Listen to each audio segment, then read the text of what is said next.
Shalom, selamat pagi anak-anak yang di rumah. Pagi ini Tante Desi akan mengajak anak-anak untuk beribadah kepada Tuhan Yesus. Tetapi sebelumnya itu kita awali dengan doa. Semua lipat tangan, tutup mata, dan kita berdoa. Terima kasih Tuhan Yesus. Pada pagi hari ini kami mau memuji Engkau Tuhan. Biarlah pujian penyembahan kami menjadi kekuatan dalam kehidupan kami. Terima kasih Tuhan Yesus, kami siap untuk memuji Engkau hanya dalam nama Tuhan Yesus Kristus. Haleluya, amin. Puji Tuhan anak-anak, pagi ini kita akan bersorak-sorak untuk Tuhan. Kita angkat pujian, kita akan kingkong badannya yang besar. Pakai gerakan ya.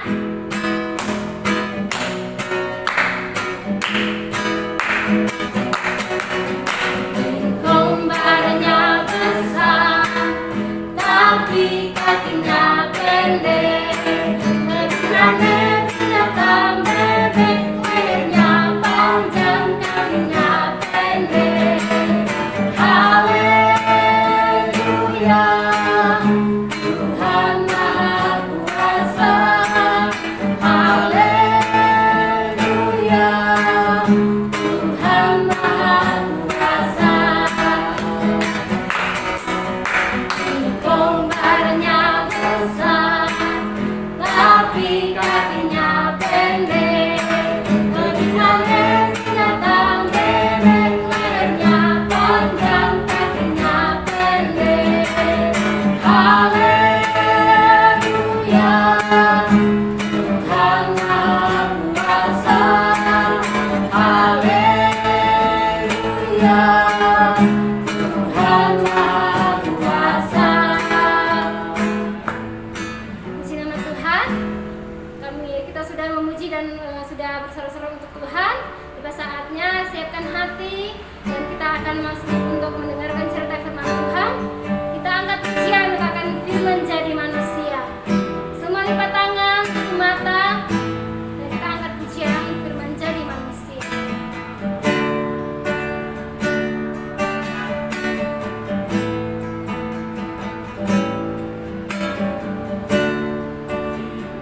Jadi manusia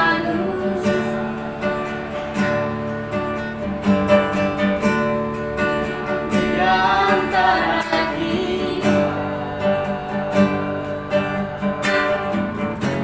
ada hidup terang bagi manusia. Engkau datang bagi kepunyaanmu.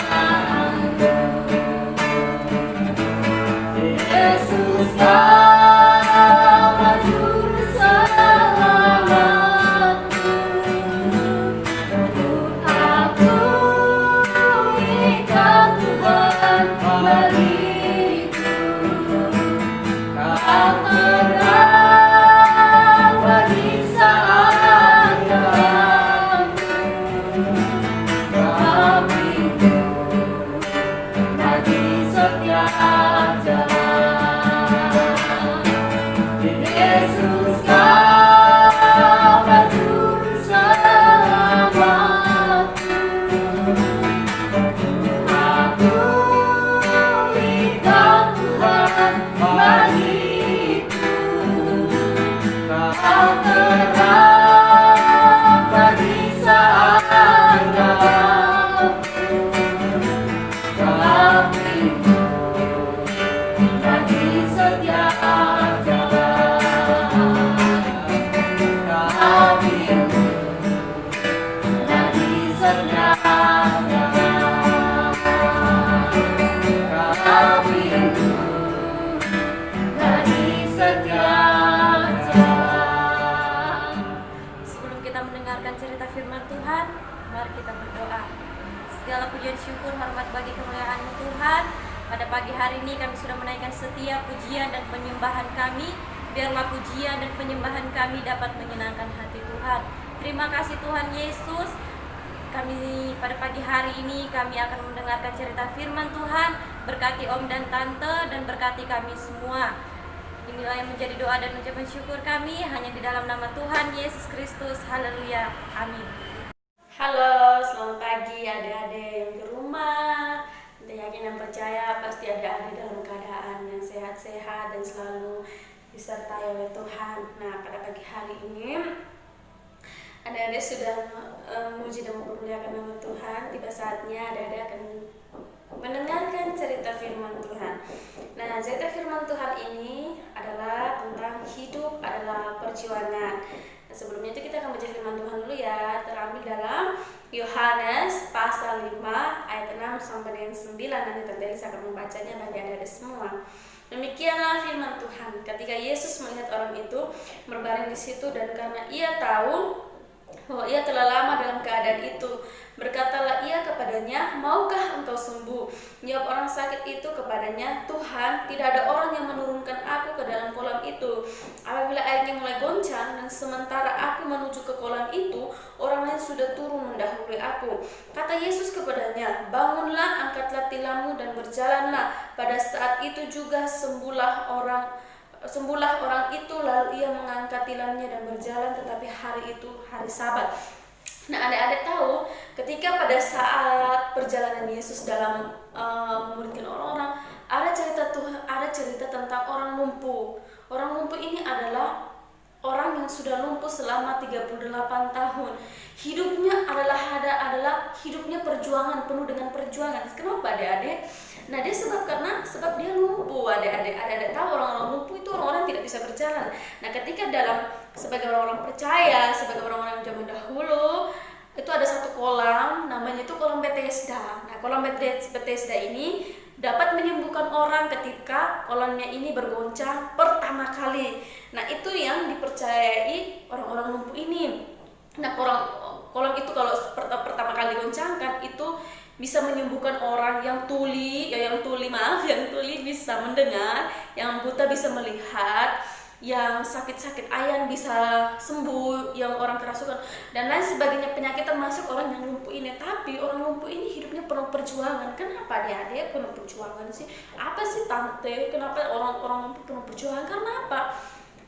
Dia hidup 38 tahun lumpuh, mau minta kesembuhannya harapannya cuma satu, yaitu di kolam Bethesda. Tapi ingat ketika tiba-tiba datang Tuhan Yesus datang kepada orang lumpuh itu, berkata kepada orang lumpuh, Tuhan Yesus itu adalah Allah yang Maha Tahu, sudah tahu orang lumpuh ini hidupnya bertahun-tahun dengan keadaan lumpuh. Tuhan Yesus tahu. Nah, ketika itu Tuhan Yesus menghampiri orang lumpuh itu, datang kepada orang lumpuh. Maukah engkau sembuh? Sebetulnya orang lumpuh cuma bilang, iya Tuhan, aku mau sembuh. Tapi orang lumpuh tidak membilangnya. Tapi dia bilang apa? Tidak ada orang yang dapat menurunkan aku ke dalam kolam itu. Kenapa? Karena tidak ada yang menolongnya. Orang lumpuh itu apa? Putus harapan, apalagi kecewa, sakit hati karena tidak sembuh sudah bertahun-tahun, merasa hilang harapan, tapi hidupnya penuh perjuangan. Tapi ingat, Yesus peduli kepada orang lumpuh itu. Apa? Yesus peduli kepada orang yang lumpuh ini.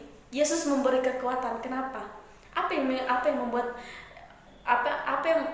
yang Tuhan berikan kekuatan bagi orang itu? Tuhan menyembuhkan. Bangunlah, angkatlah tilammu dan berjalanlah. Apa yang Yesus buat? Tuhan menyembuhkan orang itu. Sebetulnya dalam kehidupan kita juga ada yang di rumah, mungkin ada stres, frustasi karena mungkin kehidupan yang dialami adik-adik, apalagi pandemi corona yang sekarang ini yang membuat adik di rumah stres. Tetapi ingat, Yesus peduli kepada adik-adik. Segala persoalan yang adik-adik hadapi, mungkin stres dengan keadaan dunia sekarang, papa mama tidak tahu, tapi ingat, Tuhan Yesus peduli dengan adik-adik. Tuhan Yesus memberi kekuatan kepada adik-adik. Oleh sebab itu, jangan lari kepada hal-hal yang lain. Ingat, jangan lari kepada hal-hal yang lain, seperti kepada narkotika untuk memberikan kesenangan, narkoba, pergaulan bebas lagi. Tidak boleh, harus datang di hadapan Tuhan, karena Tuhan peduli, Tuhan memberikan kekuatan kepada adik-adik. Hidup tetap taat firman Tuhan, tidak ditunggu papa mama suruh baca berdoa Alkitab, tetapi hidup tetap menurut firman Tuhan, membaca Alkitab, berdoa, punya ruang waktu. Ya, adik-adik jangan stres, frustasi. Kenapa? Pertama, Yesus peduli, yang kedua, Yesus memberi kekuatan. Seperti orang lumpuh ini, hidupnya adalah penuh perjuangan. Oke, firman Tuhan sampai di sini, kita akan berdoa. Semuanya lipat tangan, tutup mata, kita berdoa. Terima kasih Tuhan untuk firman Tuhan. Pada pagi hari ini anak-anak Tuhan sudah mendengarkan, percaya bahwa Yesus Kristus adalah Allah yang peduli, Allah yang memberikan kekuatan. Oleh sebab itu Tuhan menolong adik-adik yang di rumah, memberikan kekuatan, memberikan sukacita. Roh Kudus selalu hibur mereka. Biarlah hidup mereka tetap taat melakukan firman Tuhan, dan nama Tuhan dipuji dan dipermuliakan. Biarlah hidup mereka adik-adik di rumah tetap hidup dalam perjuangan bersama-sama dengan Yesus Kristus. Terima kasih Tuhan, terima kasih banyak. Ini doa dan harapan kami. Dalam nama Yesus kami berdoa, haleluya, amin.